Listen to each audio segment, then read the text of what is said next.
So, I just got done watching the wildest adaptation of Frankenstein that you will ever see. Frankenstein Conquers the World from 1965, directed by Ishiro Honda, of course. This is... dang it, hang on. Something atomic heavyweights battle for the right to destroy. Something dismembered heart of Frankenstein's monster was transported from Nazi Germany to Japan for experimentation during World War II. But the heart is believed lost when Allied forces dropped the bomb on Hiroshima. Several years later, a feral boy is running rampant through Hiroshima, killing and feasting on small animals.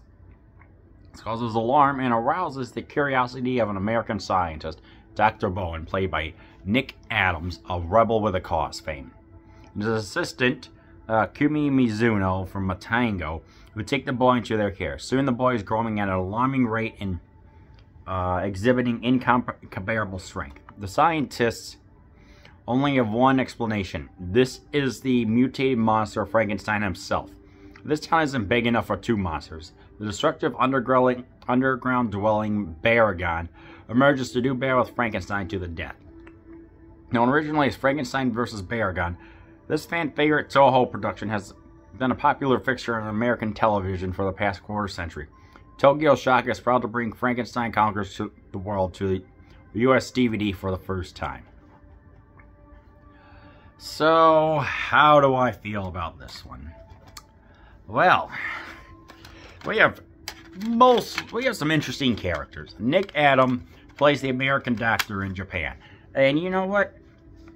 He does a fine job. Who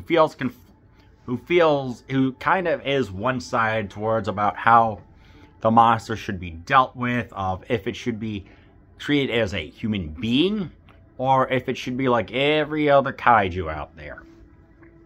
And, you know, I like, it's, of course, you know, is active, he's alive, walking around. At least it's a performance, I can say that.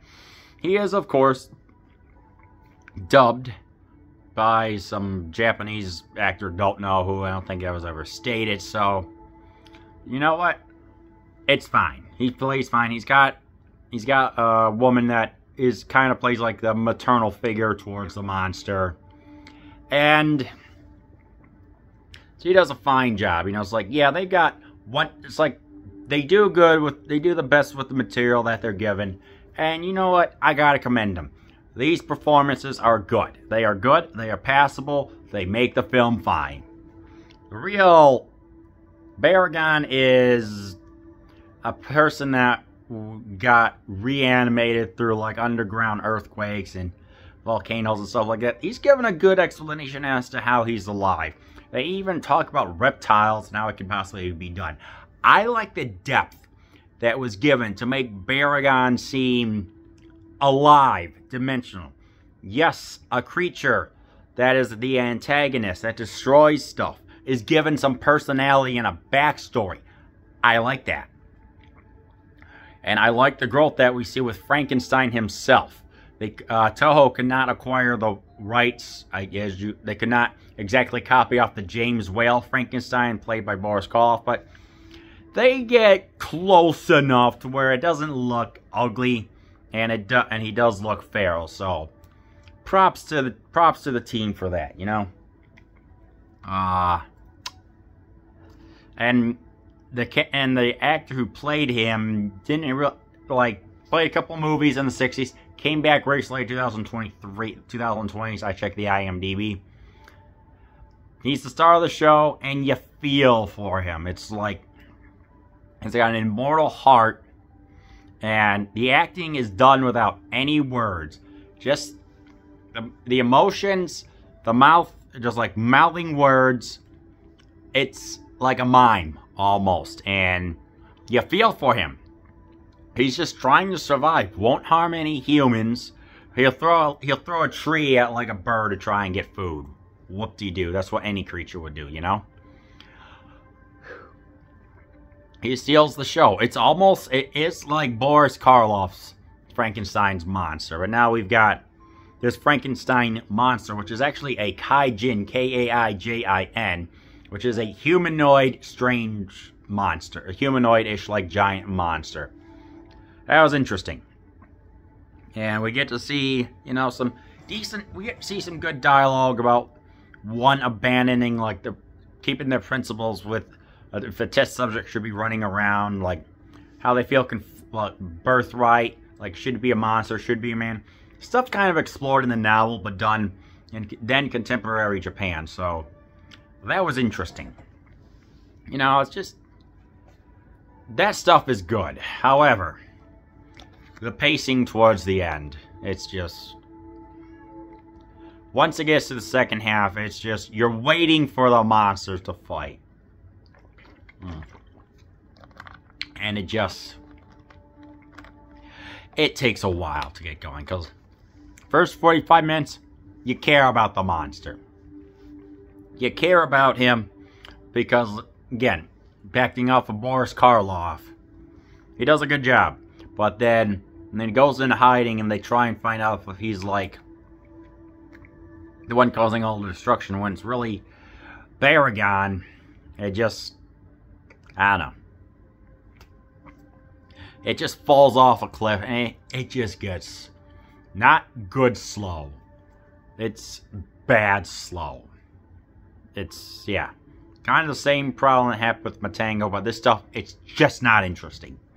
Maybe you'd find it interesting, I don't know, but I had a massive problem with, like, 30 minutes of just the slow, boring action. The action scenes are few and far between. We get, a little destruction with the Baragon, but there goes the cat with the zoomies. It just, I don't know. I just found it to be a little boring. I'm just like, I don't know. It's a Saturday night movie. It's a Saturday night movie. It's a double creature feature you put on with the sequel, War of the Gargantuals. That's the next review, so... yeah. Trivia. There was a tree that was going to be picked up by the creature, by the actor, but the special effects team didn't know, like, what tree was going to be picked up, so they had to plant all the root trees one by one. That must have sucked. There's a weird horse that kind of just has this weird glitching. AG Super Mario was having fun with it. This was supposedly supposed to be based off of a Willis O Brien. Yeah, Willis O Brien saw one of the movies. It was Godzilla vs. Mothra or Rage Again. It's like, somehow it mixed up with Frankenstein. I don't know. But it's just like the East meeting the West collaborations. Ultimately, it was revealed to be a Henry J. Saperstein production. Wanted Godzilla to battle Frankenstein. But instead, they went with Frankenstein versus a random monster. Quite the interesting history, I'll say that. Funnily enough, there's a Gamera folk called Barugun, B-A-R-U-G-U-N, that can shoot rainbows from its back and has a tongue that sticks and freezes stuff. I'm like, there's Baragon that also appeared in GMK, Godzilla, Mothra, and King Ghidorah 2001, and Barugun that only makes one appearance but can shoot rainbows from its back. Okay, that makes no sense. So, I don't know.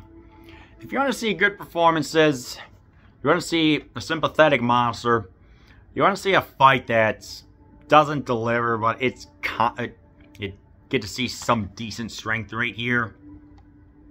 A Saturday night movie that is also kind of boring towards the end. I do recommend that you watch Frankenstein Conquers the World / Frankenstein vs. Baragon.